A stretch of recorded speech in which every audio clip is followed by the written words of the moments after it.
It is 6 p.m. on the dot. We are here. We are fired up. Looking forward to talking to y'all. What's up, chat? Ryan Days, Beard, Stilly Matt. Who else we got?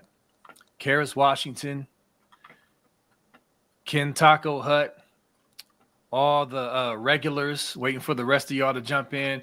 What's good, y'all? Funky, man. Talk to me, man. How you feeling after another huge college football weekend? Yeah, just a win is a win. And even though this win was great and really one of the more comfortable wins of the year, and I think the Buckeyes played some of their best football they played all year. Not perfect by any stretch of the imagination, but still some very good football. And you look around the other league, and there's other teams up there that didn't play great football. So one thing we got to appreciate is how easy the Buckeyes make the games like this look. We could easily have gone down more. We're in Wrigley Field. It's a little weird environment. Northwestern's a gritty team, plays pretty consistent, and they could have gave us a little more of a dogfight, but we put them out. And even after we started off a little slow, we came right back down. And by the end of the third quarter, it was completely over. It was 31-7. The game was not in question at all, even after like the first or the second quarter, really. But just a great win, and Ryan Day makes it look really, really easy. So all eyes on Indiana. We got a top 5 matchup in the shoe for sure, because, no team's going to jump Indiana after this week. So top 5 matchup into the shoe. Hopefully the crowd gets loud and rocking, even though it's only going to be a noon game. But I'm very, very, very excited for that because Ryan Day's, I really think he's going to prove once again that he could beat good teams and he can beat top 5 teams. And he's going to do it again. And I can't wait. We're 10.5-point favorites, and we're the favorites to win the national title. So great day, another great weekend to be a Buckeye. And Michigan did not win this week. So Michigan won't be bowl eligible for at least another week. Yes, those bums up north did not win, of course. And what's funny, just to touch on them real quick, their fans, I made a little meme. I forgot to post a meme before I went live. I might post it while I'm live on my page.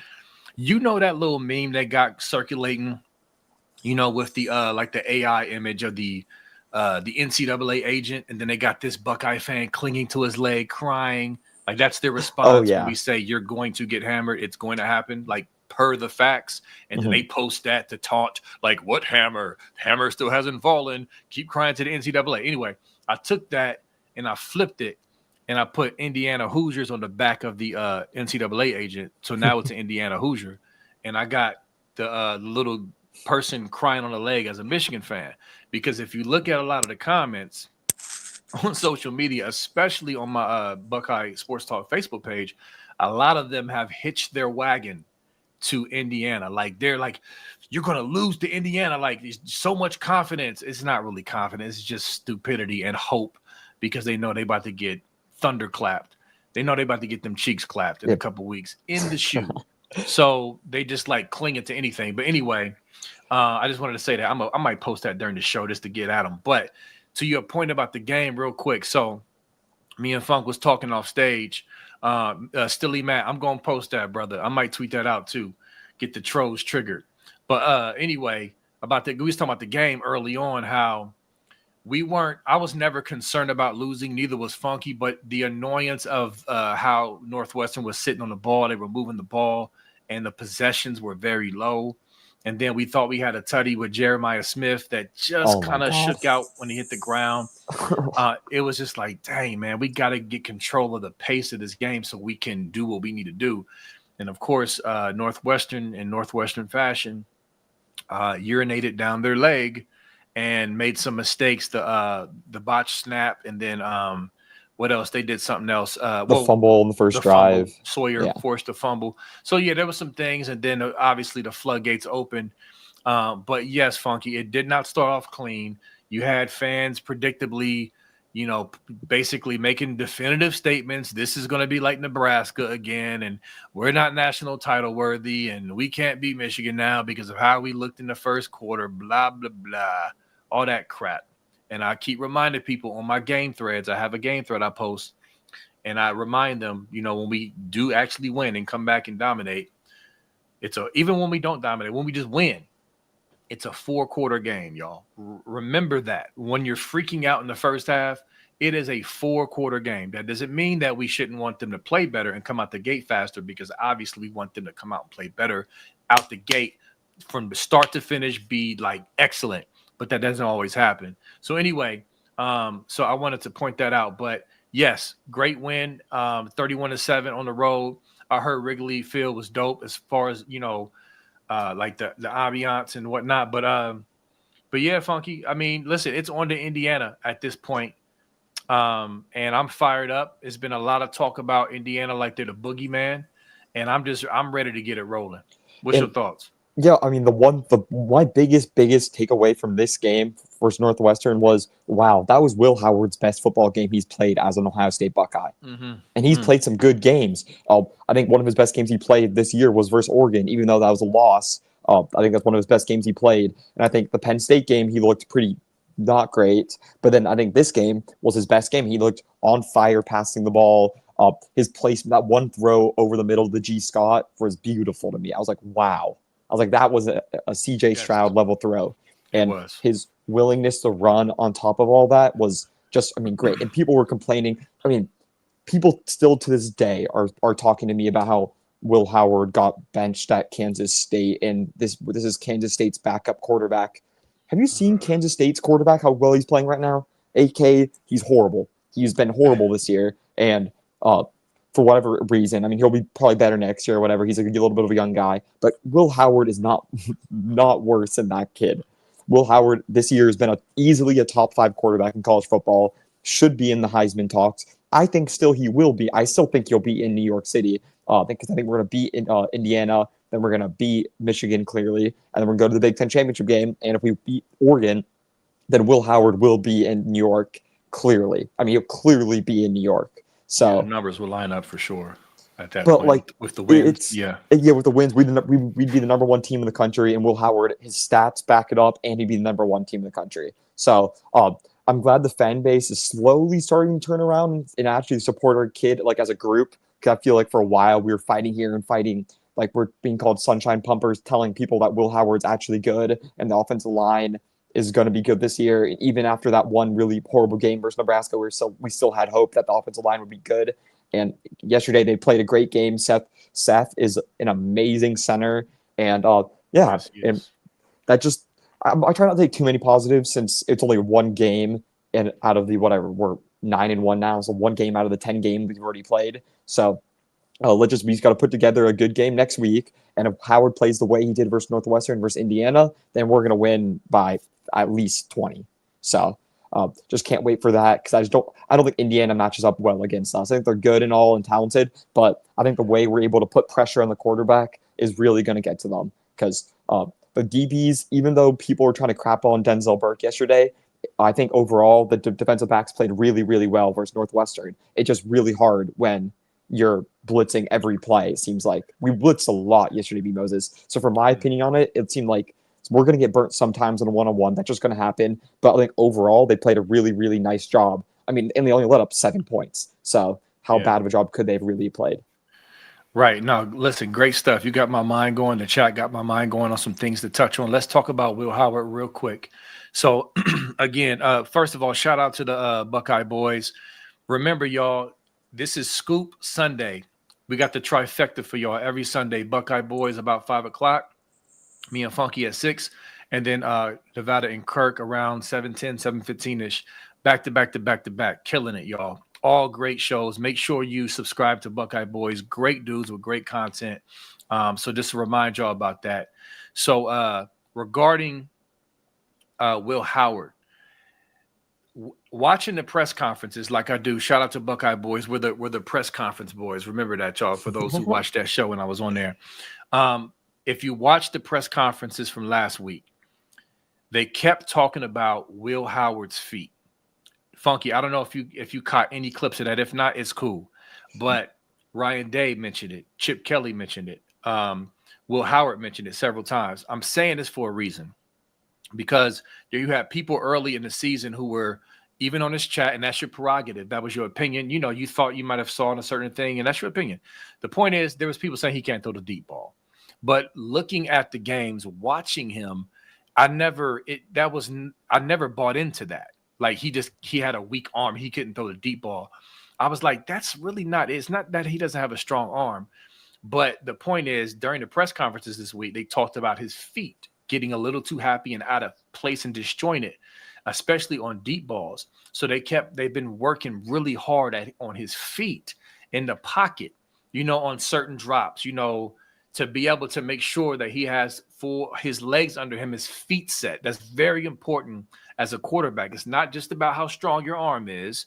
It's your whole entire body, including your feet. So anyway, all of that hammering all week about his feet, I thought we saw the fruits of that against Purdue. His accuracy was on point. He looked super sharp.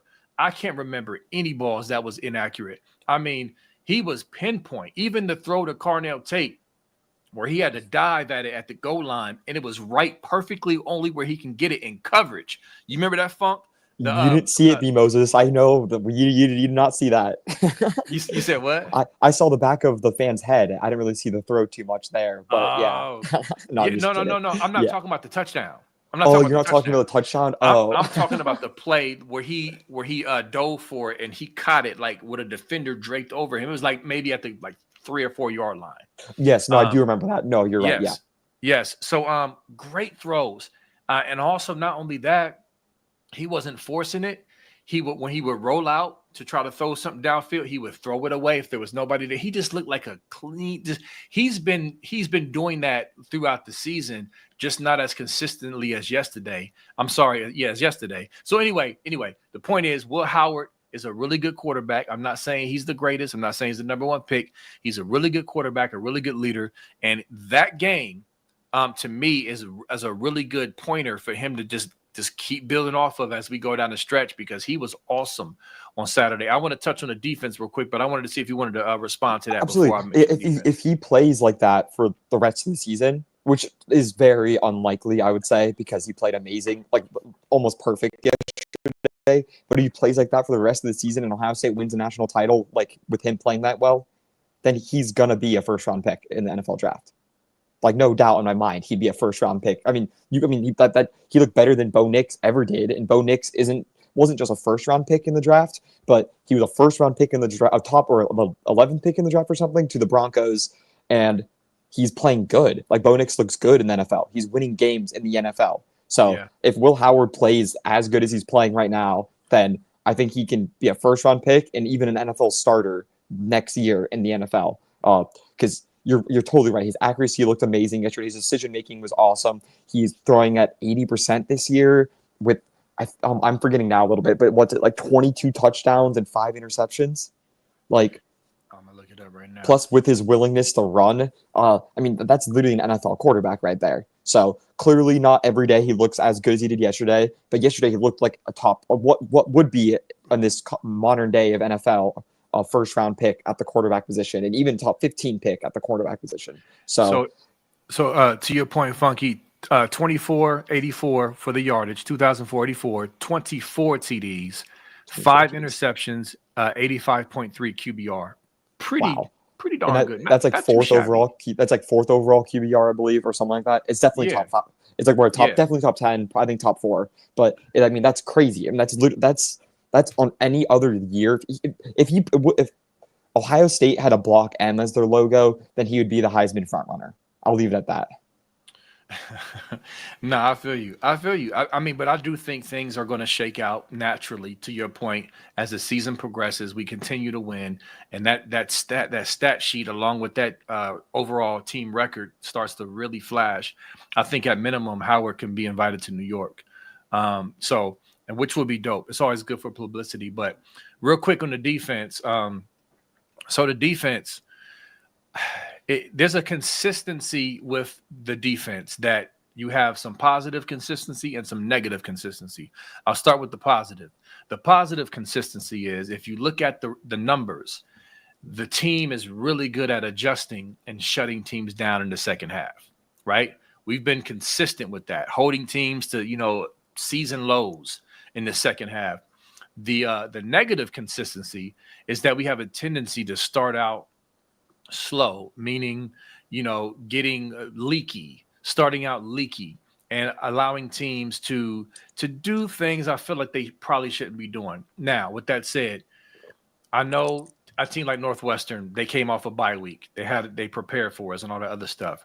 And they're going to have some stuff. You know what I'm saying? They're going to have some things that wasn't necessarily scouted.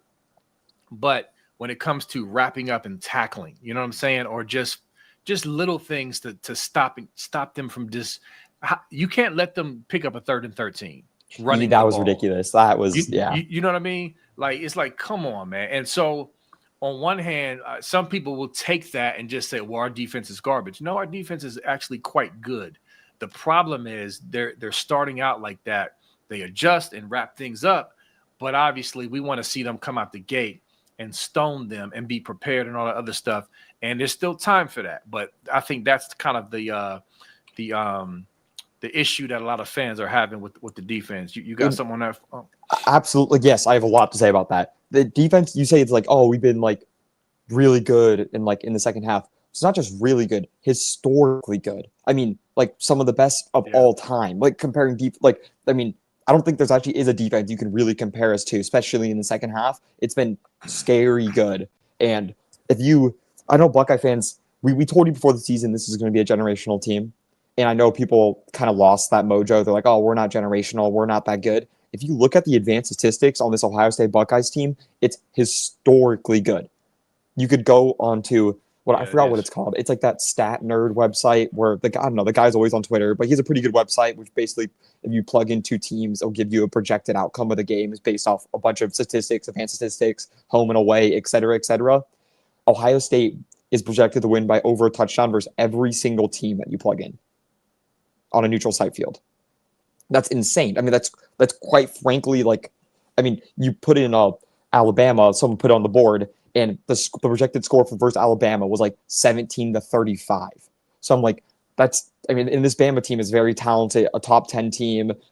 So you would think that the game would be a little closer, but no, they predict it as a 20-point blowout for the Buckeyes in a neutral field. So I mean, this team is historically good, and I think we haven't showed it. I still don't think we've played a complete game from quarter 1 to quarter 4, but I think, as we've stated here, our second half performances have been really, frankly, amazing. Because Northwestern, well, they had one touchdown. That was on like the second drive, and then they had like 8 possessions after that and 0 points for the rest. And then you see the moments versus like Penn State creating that turnover in the red zone, and then that big stop at the end of the game, clearly, and then being able to run the ball for like 5 straight minutes down their throat just to ice the game versus a really great front seven that Penn State has. I mean, Abdul Carter is literally going to be a top 5 pick in the NFL draft. Yeah. And we ran it right down their throats, the strength of their team. But then you also look at our linebackers and how Sony Styles, who, sorry, maybe I'm mispronouncing the name again, but he's playing amazing. And at first we were really hesitant about it. We're like, it's hard to say, like, we were really hard on him because we have such high expectations, but he's been hitting our expectations since as of a few weeks ago. I feel like he's played really, really well, and he was the defensive player of the game yesterday, and he just totally deserves it. And then CJ Hicks, I mean, he came out in the media and he said, "Put me at defensive end, I can do it," and he did it. You got 1.5 sacks. I mean, that's an amazing stat line for a kid like CJ who's as talented as him. And we looked at the linebackers as a weakness of our defense, and now they're coming together strong. And it's hard to even say a weakness. The only thing that ever frustrated me about the team yesterday was, one, I don't think the play calling was the best yesterday, and two, I think that I think Jelani Thurman just can't really play much anymore. Like that, he just seems like a little bit of a non-factor. But then G. Scott is taking really great steps, and I think G. Scott is playing better than I thought. So even when people are playing bad, people step up, and we just got to take a second and realize how good we're getting it right now. I'm telling you, this team is the best team in college football, and I almost don't want it. Like, a part of me wants us to be the 5 seed because I think that's the best way to win the national title, but I think we're gonna unfortunately end up being the number 1 seed. As silly as that sounds, because I don't think Oregon stands a chance against us. A few weeks ago, I came on here and I said I thought Oregon was going to lose to Wisconsin, and I said I went on. I said, hey, I'm not going to just tell you they're going to lose. I'm saying when they're going to lose, and I thought they'd lose versus Wisconsin, and they damn should have. That pissed me off. close. But we talked about it before the show. Them winning that game low key is better for us. It keeps all the attention on them and not as much on Yeah. us. So, but by time the Big Ten championship game ends, I'm telling you, all the attention is going to be on us. We're going to be about plus 200 to win the Natty. We're going to be the massive favorites, and I'm just calling it now. And Will Howard, all the press he's not getting now, he's going to get after we beat them, and he's going to be at the New York. Then all of a sudden, all the pressure is going to be back on us for the playoffs, which you can't complain about because I'm telling you, this team is generationally good, and you rather I think, well, yeah, I mean, you don't always want the pressure, but it's going to be a privilege for us to have that pressure going to the playoffs. And I truly think that. I think we're going to give Oregon a nice smacking. I think it'll be a good game, but I think we're going to win by comfortably. All right, yeah, hit him with that CJ Stroud. Pressure is a privilege. Hit him with it. Mm-hmm. No, absolutely. It totally is. And it's great. I mean, because as fans, like, we always compare ourselves to Georgia. We're not Georgia. We're not Alabama. Oh, but we came and beat LSU. And then it was like, yeah, for a second it got to the deep dungeons of we can't beat Penn State. And then all of a sudden that went out the window. But I mean, there's no SEC teams that are that good this year. I mean, Georgia looks, even though Carson Beck played pretty good yesterday, I just don't think he's that good. And I wouldn't trust him at all.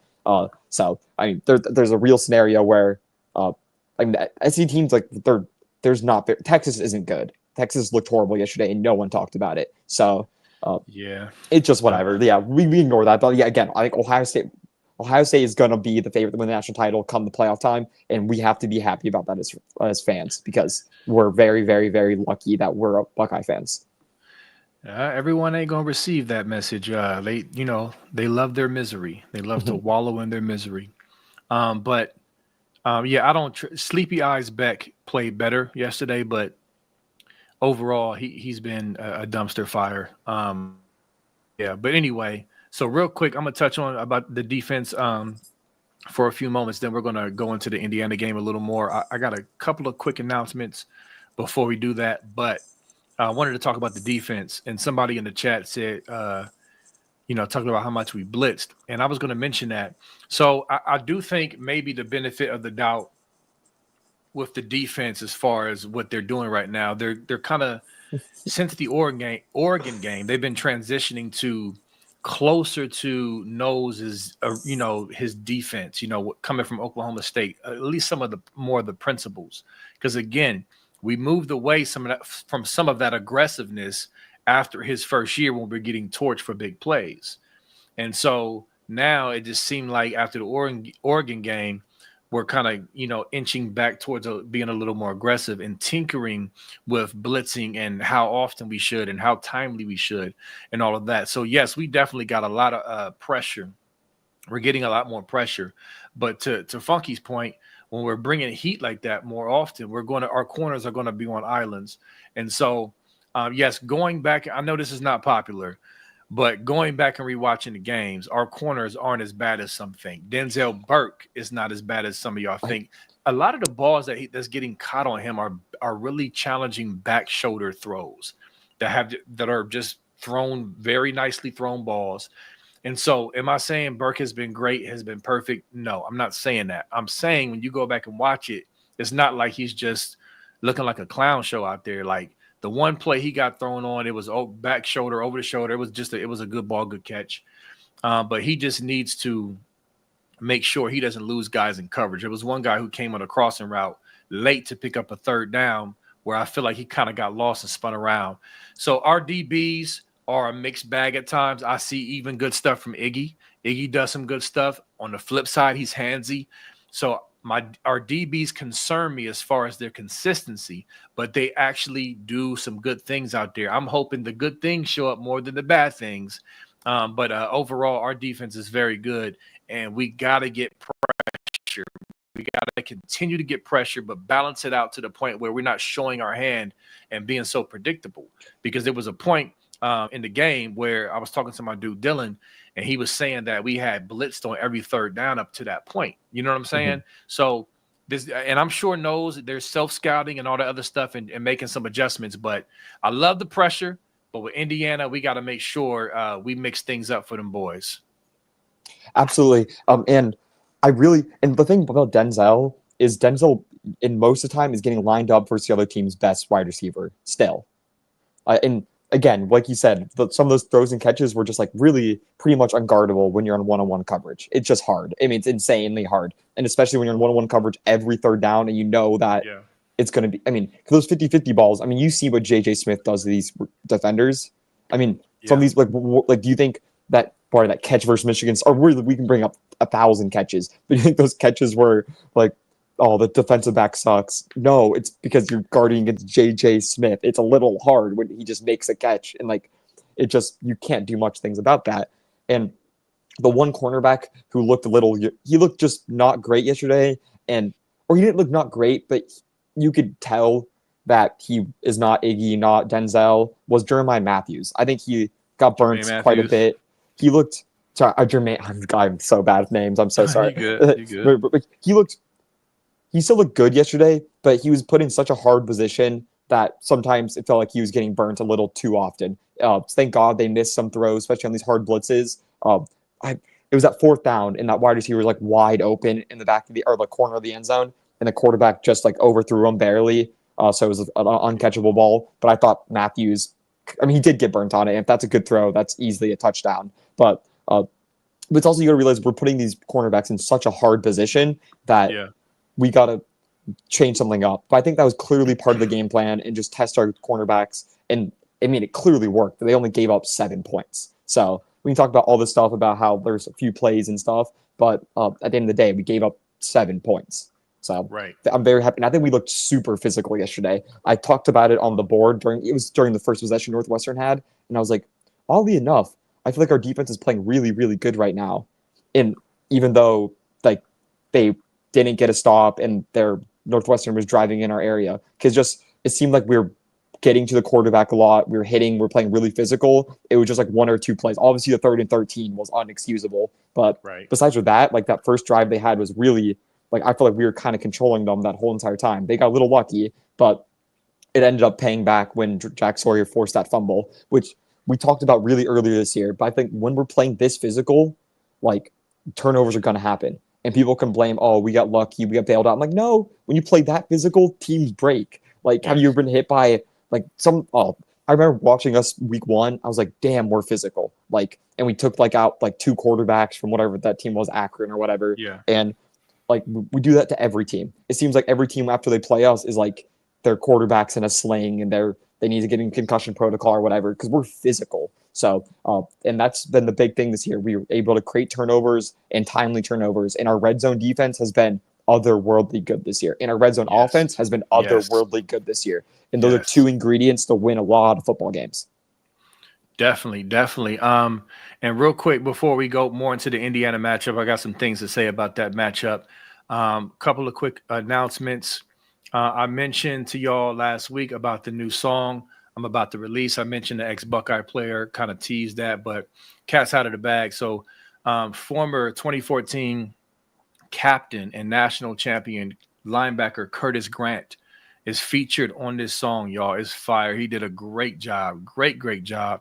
And so I'm still working on some artwork for the graphic pic before I can upload it to all the streaming sites, Apple, Spotify, YouTube, whatever title. It will be available very soon. But I'm excited about that. I wanted to remind y'all about that as well. Once I drop it, please share, please spread the word. I'm trying to get this in everybody's hands. Freaking Dom to Barry, Anthony Rothman, Buckeye Fever, everybody trying to get this thing circulating. Also, real quick, this upcoming Saturday, I will be interviewing former Buckeye and national title winner Jalen Marshall and his brother Deontay. Great family. We're close. Me and his brother are like close friends. And so we've been having this in the works for a long time. It's going to be after the Indiana game. We're going to be remote at the Classics Sports Bar in Pickerington this upcoming Saturday after the Indiana game. After Kirk and Nevada go live, because they do post game, we're going to go probably like 5:30, depending on when they're done.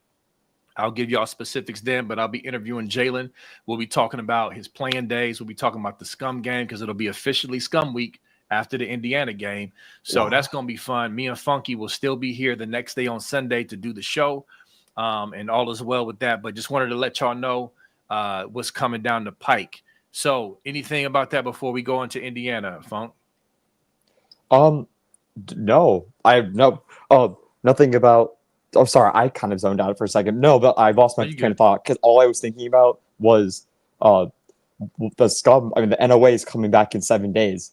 I mean, Yes. it's coming Yes. to the end, and they probably won't take 7 days to respond either because they don't usually respond on the 90th day. They usually respond on the 88th day or 87th day. So we're really coming up to the final sleeps before that gets happened, and once that happens, and whatever, I'm not even sure what happens during that process. Like, don't will we get access to the response? I think we do. Like eventually, I right? hope so. I don't really, I don't fully know, obviously, but or not, yeah, not maybe not obviously, but I don't know. But hopefully we hear something, and then yeah, I mean we'll see what happens.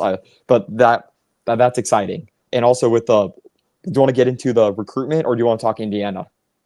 Um, let's go ahead and talk Indiana. Then we can end with recruitment. Got it. But real quick, just another little thing here with this scum NOA. Remember, the infractions committee from the NCAA, they have 30 days to review the letter from scum or the response from scum. So yes, the beginning of the scum week is the deadline for the 90 days, but there's also a 30-day period. It could take up to 30 days for the NCAA infraction committee to respond. It's just funny because scum fans are still just whistling past the graveyard. Like, this is publicly known. This is coming. They, some of them goofies think it's just done. No, this is coming soon. You feel me? And so we It's just sitting back, just we would just been waiting patiently. So just to remind y'all who don't know, the NCAA sanctions are coming. All right, and it's coming soon. So anyway, but yeah, we can go into the Indiana game and then you know, definitely hop one on. thing, B Moses, or Yeah, what's up, people always say the best thing about America is that our justice system, that you're innocent until proven guilty. But the challenge about that is once you're proven guilty, you're guilty. So right now, yeah. Michigan, they're like, nope, we're pretty much being like, yep, well, you don't know we killed those like three guys. You don't know about that. But whatever, this that does whatever, we don't know about it. Like nothing's happening. And nothing does happen until your court date, Michigan, and your court date's coming up right now. So, what an I mean, the month, the next month, B Moses could be one of the best months in Buckeye fan history, or the next couple months. We could Yes. win a national title. We can beat Michigan. We can win a national title, win the Big Ten, and all at the same time, probably a week or 2 or 3 weeks before the national title, Michigan gets everything taken away from them. How glorious would that be? I mean, Bro. talk about. I mean, I don't even want to. Maybe talking about it is jinxing it, but I'll knock on wood right now. And I just that I mean that'd be glorious. I don't even know what I would do with myself. Bro, listen, did y'all hear what Funky just said? Do you understand the euphoria and vindication and just, I mean, this it's just, bro, like I can't even wait, man. You talking about Christmas coming early. Shoot, it might even happen around Christmas, depending on the timing. Either way, it's gonna be dope. And yes, real quick, Buckeye boys, they had a all-day thing on November 29th, the Friday of the game. Myself, Nevada Buck, Funky, did you holler at them? Well, Are yeah, you gonna well, go on? we think so, but it just with my flight that night's really late, and Mm, but so we'll see. But I hope so, but it just I have no okay, clue what time I have to fly into Columbus for the game, so it'll just got be you. depending on what time I get in, and I don't want to commit to something until like I know for a fact I can do it. You're But good.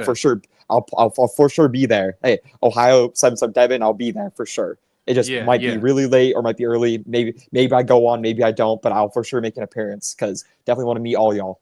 Yeah, that's gonna be lit, y'all. It's gonna be like a back to back to back to back, like Scum Oh yeah. rant. I think they're gonna have Scum fans on, Johnny Oden, whoever else. Bring them, please bring them. But anyway, excited about that. And Matt, yes, we will be shooting a video for that. I'll give y'all details on that. But so Indiana, look, Indiana. Let's talk about them real quick. All right. So first of all, again, Indiana is a very good team. They're very well coached. Signetti is a good coach. He's a very charismatic coach. He'll give you a great interview. He's got them boys believing. Them James Madison transfers are playing well. Their quarterback is a very good quarterback. I'm not saying he's a great quarterback, but he's very good. With that said, they ran into what I thought they were going to run into against Scum. Scum is not a great team. They're actually a very poor team overall, but they have a good defense specifically a good defensive front. And the one thing I said this on I don't know if I was on the Buckeye Boys when I said this, or maybe last week during the Purdue game, but I was saying I don't think Indiana's going to blow out Scum because they haven't seen a physical front like that. Because the facts are, as good as Indiana has been playing, they haven't played a really, really tough team. They just haven't. They avoided Penn State. You know what I'm saying? They avoided Iowa, who has good fronts on the both sides of the ball. So Scum was the first really physical front with Kenneth Grant and Mason Graham and all them. You know what I'm saying? And they got good linebackers. And they did what I thought they would do. They were kind of beat up a little bit. In that second half, they struggled. Their quarterback was a little rattled. They were blowing up some of their offense. So that right there was very eye-opening. I was looking at the stats, Funk. That was the worst second half they played all year. Yeah. By far. Not only that, but Scum held them to 1.4 yards per carry? Hold on, let me double check. They couldn't do anything. I mean, pretty much because Scum had 1.4 yards per carry and 40 yards total rushing. That's literally horrible. Like that's So I'm saying, like, and we have the number 4 rush defense. Okay. So really quickly, and I'll pass it on to you. Indiana is very RPO heavy. All right. Probably not as heavy as Oregon, but still pretty RPO heavy. So we're going to need to be prepared for that. Our linebackers, I'm glad our linebackers have been playing well. Sonny Styles, and Cody Simon has been playing well, and we need Arvell Reese to continue to play well because they're going to be key in this game, in the RPO game, reading their keys and knowing their assignments and playing against that RPO well. The discipline is very, very, very important. And our safeties will be important as well, because really quick about the RPO game, as far as defending it, depending on what you do offensively from an RPO standpoint, you really need your safeties to step up and roll down and fill gaps at times, and have your will linebacker typically, drop in coverage or, drop in like the middle zone to guard from slants and quick little RPOs to the tight ends. And so when your safety occasionally, and Saban used to do this a lot, you roll your safety up to fill the gaps that the will may not be filling. So anyway, the point I'm trying to make is the linebacker play is very, very important. I'm not worried about our safeties. I'm not worried about Caleb Downs, who is an absolute dog, and Lathan Ransom, who's also a dog. I'm not worried about them in run support and doing their job. But the linebackers, this is going to be a good test for them to see just how much better they've gotten, especially Sonny Styles in pass coverage. Because on Sonny Styles' stats, I think he had 2 pass breakups. Pass coverage for him has been a little shaky, but he's looked better over the past few weeks. So anyway, RPOs with Indiana defending it is big. And then also our defensive front being physical with them and really just knocking their line back and getting penetration and being disruptive, stopping their run. Because regardless of how many RPOs you do, if you can't run the ball and stay on schedule, all of that it ain't even going to matter. It don't matter how good your quarterback is at RPO if we win the line of scrimmage, which I believe we will. So I try to get a bunch in as quickly as I could, Funk. But go ahead, brother.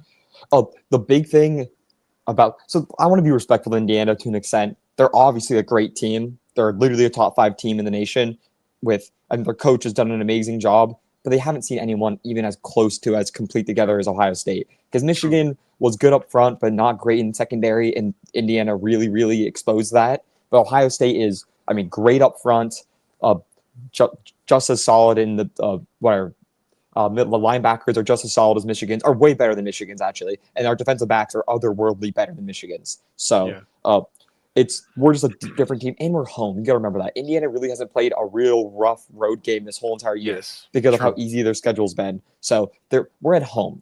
I don't care how we looked versus Penn State. I don't care how we looked versus Oregon, even though we looked good enough to win both of those games easily. Easily. The offense and defense looked good enough in both those games where we could have easily won both of those games. But this is a home game. This is not a road game. If it was at Indiana at night, I'd be a little worried, and I'd be like, wow, this is going to be a great game. But we're at home. We're more talented than they are. They haven't seen something like us. Their defense has been, decent, but Michigan really moved the ball well against them for most of that game. Just didn't really capitalize when it needed to. But Ohio State is the best red zone offense in the NFL or in the college football, best red zone defense in college football, and those are two things you really want to see, especially at home, because we don't really make many mistakes. So I don't see this game being as close as people might think, but I think we're going to win big, and I think people are going to just say Indiana sucks at the end of it. I don't think we will get no credit for this win, by the way. So if we think we're going to win this game and all of a sudden the fan base is going to be really happy and be like, oh, Ryan Day can do it, he can beat a top team. No, we're lying to ourselves. It's just Indiana. It's just Penn State. So I think the shoe will be rocking though. And you're right. The RPO game is really effective until you're winning by 14 and they can't just run the ball. Okay, that's where Ohio State really, really zones in, is when when they get a team off schedule, it's really hard for them to get back on schedule. Imagine that versus a team like Michigan, where all they can do is really run the ball. The second we go up 10 versus Michigan, it's over. Like, that's the second we go up that run, it's literally over because they can't throw the ball. And similar to Funky being funky, yeah. Sorry. Once we get up versus Indiana, it's going to be the very same thing. They're going to have to learn to pass the ball, and it's really hard to pass the ball against our team. So especially when we know what you're doing, it's pretty much impossible unless you have talent like Oregon or talent like Georgia or talent like Texas. Then I don't even see it happening. And I just don't think Indiana has that talent enough to be able to really make those plays when it matters. Yeah, no, I definitely agree. And because that's the thing at the end of the day, like, Indiana's a good, well-coached team.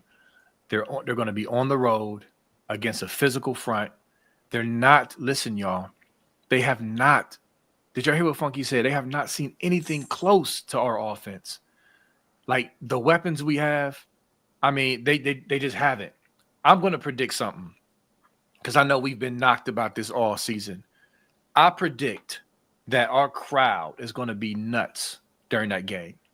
I predict that as a whole, our fan base will be like, yo, the stadium was lit versus Indiana that day. And that's going to carry over right into the Lions Den that Scum walks into the following week. Oh God. My prediction is these last two games at the shoe will be lit. You'll see it on the screen. Those who are there, it'll be apparent. I'm just telling y'all, we're going to be ready for this game. Indiana being pumped up like they have been by the media. They're not getting respect. They're very good. Some of our fans being really scary about them. Rival fans pumping them up. Oh, don't look past Indiana. First of all, just because, there's social media banter, that has nothing to do with the team. The team is not looking past Indiana. Trust and believe. They are licking their chops waiting for Indiana. Not that they don't respect them, but it's just like, yo, a top 5 matchup finally at the crib. They had to play 2 top 5 matchups on the road in 2 of the toughest environments in all of college football, to remind you. Now you get one at the shoe. Oh, and then Michigan the next week. Yeah. People are. Oh, yeah. Oh, yeah. Listen, we are going to beat Indiana, not because they're not a good team. They're a good team. And that coach is a good coach. But these boys came back for a reason, okay? There was a shifting after that Penn State game, I'm telling you. These boys are going to be fired up, and they're going to beat Indiana. And Indiana is a good team regardless. If they lose the game, I still think they're going to make it to their playoffs most likely. Indiana's a good team. But, Funk, to your point about people not giving us credit, it irritates me, but we also predicted it. You got multiple people just saying Penn State's not top 5. They're not good. Listen, I told y'all, just because we beat Penn State every year doesn't mean it's easy to beat Penn State every year. They're a good team. I'm not saying they're a great team. I'm not saying they're national championship worthy. I don't think so, but they're a good team. They got a good defense, and Aller is better. They're solid. So don't just stop it with that. And of course, Indiana's a good team. So anyway, I'll punt it back to you for a moment, but I just wanted to point that out, man. My thoughts in this game, and I feel great about it. Go ahead, bro. We don't lose at home too. That's the thing. We have a historic winning streak, or not a winning streak, but we are historically good at home. Like I can count on my hands the amount of times we've lost at home since I've been born.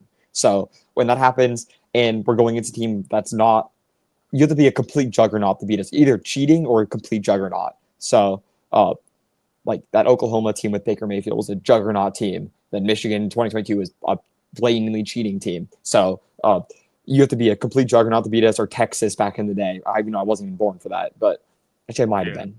But like back in the day, like we just don't lose at home. So I don't expect that to change. But I mean, again, I hope the environment. I'm not as hopeful as you are, though, B Moses. I think everyone's excited, but I think still people are gonna be like, it's just Indiana there. And like in general, the environment at the shoe. I mean, we'll see. Hopefully, I'm totally wrong, but I have less hope for that game. Game day is going to be. Listen, I know we hate game day, but game day and Big Noon Yeah, is going to be there, and it's going to be pumped up all week. I'm telling you. But go ahead. I hope so. I mean, it's clearly the best game of the week. It's funny because I was seeing what I want to do with my weekend because I finally am off. No more. I have the week off from running and from whatever from school. So I was like, where do I want to go? And I was like, do I go to Columbus for this game? Because it's clearly the best game of the week. But then it just didn't work out or whatever. But I mean, it's clearly the best game. Because Alabama's going to play their whatever. They played Mercer this week, the classic SEC scheduling. Right. So everyone's going to have their week, or the week before the rivalry week, they're scheduling whatever, Southern Mississippi State or whatever the heck. So, like, we are the biggest game, but I don't know. It just they have to show it to me. I don't want to talk about it until they show it. The Michigan game clearly is going to be electric, and I can't wait because B Moses, I'm a kind of guy to be screaming on first play of the game and still screaming when we're up 40. So I'll be a little higher up during that game, but hey, I'll be there bringing the energy too. And I know you two you'll be bringing the energy too, B Moses. So as well as I think we should have a scoop section at a game one of these days. I know we wouldn't. Man. We especially Steely. I could guarantee you, Steely does not shut up during games, and that's the best kind of fan to have. So.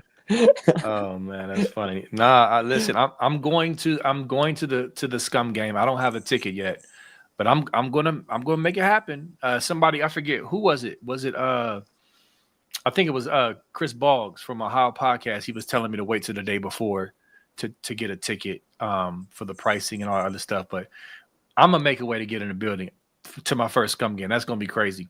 The Indiana game, I probably won't go, but if I was there. Yes, I would. I'm telling y'all, listen, don't sleep on this crowd for this Saturday. I'm telling y'all, it's too much pomp and circumstance, and people are going to be jacked up for this game. Because remember, this is for the Big Ten title. You know what I'm saying? Like to go to Indy. So I don't know. I think y'all sleeping on this OSU noon crowd. I think they're going to show out for y'all. But we got a few more minutes. We need to shift into recruiting real quick. You got anything else to say before we move on? Oh, no, but I can get us started with recruiting real quick, B. Moses. Oh, yeah, let's kick it off. Oh, hold on, real quick. Doug Tipton, Burke actually does have an interception this year. Just a quick correction, but go ahead, Funk. The one thing I want to say before we start with recruitment is there's a big difference between a Wiltfong prediction and like a Wiltfong, it's going to happen. There's two different things in my opinion on that, because you can kind of tell when he's kind of doing it because he needs to do something, or when he's doing it because he actually thinks it's going to happen. For example, we can look at it for just in our sense.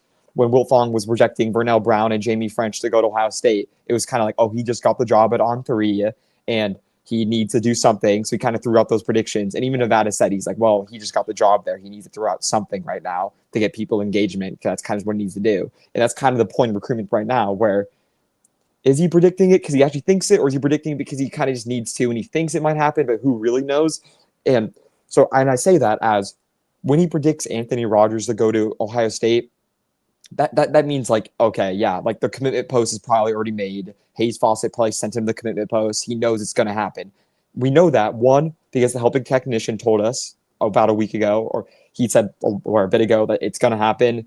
Oh, they've been rumors for a while now, and it just, I mean, that seemed like the pretty clear next step. But then when it comes to him predicting, or I'm gonna butcher his name, Tony, is it Tony Alford, or the linebacker for Ohio State? The linebacker, Tony Alford. Yeah. Yep. When he predicts him to flip his commitment, Travis Alford. Is it Travis? Hold on. No, it's Tony. It's Tony. It's for sure. It's Tony. Wait, is it Tony? Oh no, is it? Wow, maybe I'm screwing this up now. Travis Alford. Oh, it is Travis. Oh God, yeah. I'm getting confused. I'm sorry. I got it. It's Tarvos Alford. Oh, Tarva. Oh my God, that's what it is. You're totally Tarvos, Tarvos. That's a different name. So we will yeah, cut ourselves some slack. But go ahead, yeah. bro. Well, when he predicts him to flip to Miami, I feel like it's just seeming like he's trying. It's like, oh, he's from Miami, so it's like he probably could be flipping Miami. There's probably some steam behind that, but I give that a lot less because they're Miami, they're South Florida kids. Like this, they're gonna be projected to flip somewhere else. That's just gonna Yeah. happen. Up until the day where they actually sign to Ohio State, people are gonna be saying they're gonna flip somewhere else. So I feel like that's just a lot different than when when we know Anthony Rogers committed to Ohio State. Spoiler alert: he committed to Ohio State. He's gonna go to Ohio State. The 3 running back class that Nevada has been telling us for the whole entire recruiting cycle is going to happen. So it was always going to happen. So that's what's going to happen. And could Tony or Tarvos, TJ, could he leave? Absolutely. I mean, could he flip? Yes. But I think the positive steam on that is a lot less likely than the steam that when we're going to get our running back, if that makes sense. And did I even say who we're getting? Anthony Rogers, Turbo Rogers, Turbo is Rogers. going to go to be Ohio State, and that backfield with him and Bo Jackson and a really strong third running back and Isaiah West. I mean, that's going to be nasty. So, uh, I and like talk about maybe Tony. Uh, Bemos, I'm still being on my words right now. But whatever the villain down or villain in Michigan right now, the running backs coach of Michigan. Tony He's Alford. had Tony. That's Tony Alford. He's thank God he's gone because what a class by Carlos Laughlin and his first class as a Buckeye recruiter. We have 3 guys, and then James Peoples will start next year. Then after that, we'll have a really a 3-headed monster with James Yes. Peoples, Bo Jackson, and Turbo Rogers because he's really good. Turbo Rogers is amazing. Fast too. And someone says Naheem offered flipping. No, I'll go here on a limb and say that right now. Naheem Offer is not unless something dramatically changes. A coach gets fired, Ryan Day gets fired, or whatever the heck, which won't happen. He's not flipping. It's just even though that's what I'm trying to say. Remember when Tom Lloyd put out that prediction and it was just kind of ridiculous. Like we went out here, like I said it openly. I'm like, I mean, first of all, Tom Lloyd, pay your bet up for the Carnell Tate bet. Second of all, wait, what do you know about that story, B Moses? the Nah, Car tell me. the Carnell Tate and Nevada story. Pretty much, I guess Nevada and Tom Lloyd had a little wager going on if and the loser of it had to quit their business, had to quit their job because Ooh, I didn't Tom know Lloyd about went this out one. there. Tom Lloyd went out there and said Carnell Tate's going to go to Notre Dame. He's committing to Notre Dame. He's going to be Notre Dame, and he was so confident on it. And as we know, Nevada's great about a lot of stuff, but when it comes to where South Florida Express kids are going to commit to, I mean, there's no better person to ask than really the whole Buckeye Scoop page because we know the connections that Nevada and Bill Green have down there. So when they say the South Florida Express kids are going to commit somewhere like the week before signing day, like they're going to go there. So as we know, what happened, Carnell Tate ends up being a Buckeye, and Tom Lloyd is still out and working for 247. So he's still pay your bet, Tom. But he predicted Naheem offered to flip, as we know, and that was just ridiculous. That was clearly just a shot in the dark, a little just like I think the TJ flipping the Miami thing is. I think it's just pretty much a shot in the dark, and there's some steam behind it probably, but I don't think there's anything concrete like Yeah, as it's there a is with 50% confidence, I believe. I yeah, saw on there 50%. So which is coin ridiculous. It's flip. like that. It's just coin flip. That just basically is getting clicks. So like, oh, what's a safe thing we can do? Oh, an Ohio State commit that lives in South Florida that commit to Miami when Miami's doing good. Oh, let's just do that. Because I mean, yeah, could that happen? Sure, but do I think they know actually anything? No. Yeah, I mean the Naeem offered stuff has been, you know, Ridiculous. yes, and bubbling for some months, and he's come out and supposedly debunked Multiple he, times. and all that. But I mean, even with that, bro, even with that, we've seen them still flip. So I'm not 100% confident that Alford's not flipping until it's over. With that said, I'm also not 100% like, oh, he's definitely going to flip either. Like I would probably lean towards him not flipping, especially if the flippy is Auburn. It's just like, are you insane? You know what I'm saying for I just doing don't that, see it. I mean, and he came out publicly multiple times and said he's not flipping. So it's right? like that takes. I mean, I get kids have done that and still flipped, but that's where like he's a stand-up kid. Like people know him. He's like best friends with Devin Sanchez. All their moms are literally like in a Twitter talk. They always like have these long threads that I kind of see a lot. And they're like, it was about the do you see that video? It was like all Ohio State players need the wear dreads.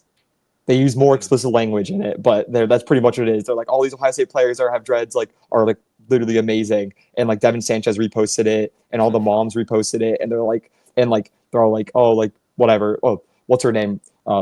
Riley Pettijohn's mom is was reposting it and stuff, and all the moms were talking, and Devin and Naheem had a good conversation in it, and it was just like funny. I'm like, that's not the type of kid who's gonna flip his commitment to a team that's literally horrible. So it's Yeah. just Yeah. that's just kind of how I look at it. It's like you can see a lot via social media, but you can also just tell like the relationship with the guys. Because if they don't really talk much and that stuff, then it's iffy. But and if they're but there's no, especially because it's Auburn. You're totally right. Like if he goes to Auburn, we might have to question his sanity. So just like we'd have to question any quarterback one to ever go to Michigan's sanity. Yeah, I mean, somebody posted money. Jason Smith said, had the dollar signs in the chat. Yeah, I mean, nowadays, some kids and their families will go for the upfront bag and kind of forsake the 40-year plan plus the potential bag if you do what you need to do, which is that's their decision. But But we have bread too, though. Like that's the yeah, thing. we It's we like, do. yeah, We do, but we some of these pay southern schools, some of these Auburns and overpay. Yeah. Miamis, we don't hear. I'll say this again. I've said this before. Ohio State does not just give a bag up front to a kid unless there's some commitment and then they start to show improve. That's not how it works for Ohio State. But real quick, on the recruiting tip, I want to give a shout out to 2026 wide receiver Jaden Ricketts. Oh, absolutely. Yeah, I forgot about Yeah, that. he committed over the weekend. Listen, he's a 3-star kid. I know most people would just kind of, oh, 3-star, whatever. But he's very, very fast. Fast kid. Okay. He's a speed guy. He's from the Pataskala area, not too far east of Columbus. Not too many kids come out of that area, y'all. So, one thing is you got the speed factor with this kid. But the other thing is, Brian Hartline, I trust that he's not going to just take a kid just because. Why would he just take somebody if he didn't believe that there was some potential there, right? He's not perfect, but shoot, he's darn near perfect as far as evaluation goes. So anyway, congrats to him. Looking forward to seeing him be a Buckeye and come in here and flash that speed. Yeah, somebody mentioned Olave was a 3-star. Yeah, you know what I'm saying? Like I get it. We stargaze. If it's not a 5 or a 4, it's like whatever. But there's some really good 3-stars out there, especially with the development of Brian Hartline and this receiver and Devin Jordan and that receiving room, excuse me. So yeah, shout out to him. Yeah, I mean, he'll be a top 100 kid by the time he commits or by the time he signs with Ohio State too. And the two things about a commitment from an Ohio kid like that is one, he's not going to flip. He won't flip. No matter how good Right. he gets, no matter how many money he gets, he's not going to flip. He loves the Buckeyes, and I love taking Ohio kids. It's just to me they're so easy to take. And Brian Hartline's for sure seen this kid so many times. Where Mhm. if anyone thinks they have a better opinion about how good the kid is compared to Brian Hartline, where he's an Ohio kid the kid who committed is an Ohio kid, and Brian Hartline goes over the coach at Ohio State. So no one's going to know this kid better than Brian Hartline does. So even though he's a 3-star kid right now in he's ranked 13th in Ohio though. So I mean, he's a legit player for sure still. So he'll end up being a top 100 kid. I'm calling it right now. He'll end up being a top 100 kid, and I mean, like you said, I didn't know much about him, but all I know is I'm excited about every commitment because you never know who's going to be the stars of the class. And especially when it's a kid from Ohio and it's a coach like Brian Hartline recruiting him, I'm like, this kid is, I would be shocked if he's not a very, at least at worst, decent player who'll get playing time eventually in his Ohio State career, which you can't say about every commitment. A lot of commitments, I mean, you won't see some guys even play the field. So, yeah. Yeah, and to answer your question, Cheryl, he plays for Watkins Memorial High School is who he plays for. And yes, Troy, Bob Ping Miller is a dog. He's a quarterback. He's being recruited as a Mm-hmm. receiver. He's a great athlete. He earned an offer some months back at camp where he just went absolutely nuts, catching everything, showing his speed, his size. But he's playing quarterback at his high school. They just won a really big game that went down to the wire where he scored the game-winning touchdown. Very, very talented kid, lower ranked guy, but Super again, underranked. And yeah, he's but he'll ridiculously underranked. yeah, Sorry. he's you're right. Thanks for Yeah. jumping in because I think he has a lot of potential to do some things here. So yeah, just don't sleep on some of these lower ranked guys who aren't getting all the fanfare, especially when you got a guy like Hartline that's accepting their commitment. And they're So Ohio kids too. I mean, I love yeah, taking Ohio kids. We talk about that all the time. yeah, It's like a 3-star from Ohio feels a lot better than maybe a low level 4-star from whatever Texas or something. So like I like taking Ohio kids. They understand the rivalry, and I mean, because in the day we got to beat Michigan. So if these 3-star kids are going to help us even a little bit, have that more like beating Michigan mentality, then I'll take it because that is an infectious to everyone else. So at the worst is if that's what they do and they end up just being kind of the hype mans for the Michigan week, then that's better than 99% of other kids. So yeah, definitely. So yeah, it hasn't been a whole lot of recruiting stuff up until recently. There's been a little burst of recruiting stuff, but we've okay, been the so money's running low for them, B Moses. That's what that means. That means they needed to say do something quick. That's why he did all his predictions today and all that stuff happened right, today. It's not right. shocking. It's just because the money's running low for on three. They fired all those guys. They did all that. Clearly something's wrong with their thing. People clearly aren't subscribing enough. So they need to fabricate something. So Yeah, that's what I mean. It's like what's fabricated, what's not fabricated. I feel a lot more confident about the stuff that's positive Ohio State being real compared to the stuff that's negative for Ohio State being fabricated. Just because that's how it's been pretty much my whole entire like this new era of like recruitment. That's pretty much how it's been. Usually the stuff that's negative Ohio State, like sometimes it comes true, but most of the time it doesn't. But most of the stuff that's positive towards Ohio State, especially in these later days, usually comes true. Note the self, J.J. Smith, all that talk with Edric Houston, all that like none of like I remember people thinking that we're going to lose Edric Houston and J.J. Smith, and they end up both coming to Ohio State, and thank God they both did because Edric Houston's going to be a first round pick easily, and J.J. oh Smith's yeah. going to be the first overall pick.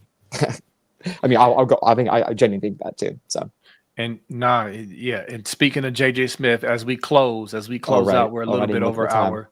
hour. JJ Smith, I don't know if y'all saw this, but I posted it on my page, Buckeye Sports Talk with B Moses. The clip of the player Fitzgerald from Northwestern twisting his ankle. Did you see that, Funky? Yeah, Twisting I his mean, ankle clearly dirty. after he was tackled. Something needs to happen with that because that's as dirty can get. Now, it didn't seem to be too serious because he still played.